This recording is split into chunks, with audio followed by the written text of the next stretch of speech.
Eu estou saindo do lubrefio, tá? Aonde que vai na válvula direcional? No número 1. Lá é número 1. 2. Não. A entrada de pressão é número 1. É isso? Número 1. Número 1. Sai do 2. Agora vocês têm certeza que vocês vão falar. Número 2. Saída de pressão.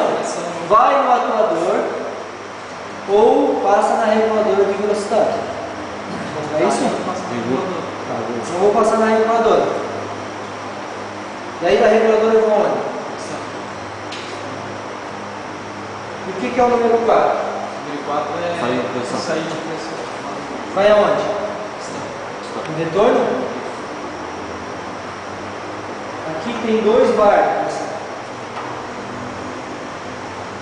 Nesse momento tem pressão aqui ou aqui? Atrás. Passando pelo regulador. Aqui eu estou regulando o quê? De avanço ou de retorno? De avanço. Não vai.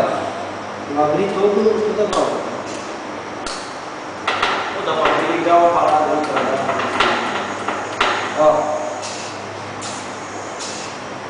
Vamos ver se eu estou regulando o avanço ou o retorno. Vou fechar a válvula agora. Vou estimular mais ainda. Ele está vazando.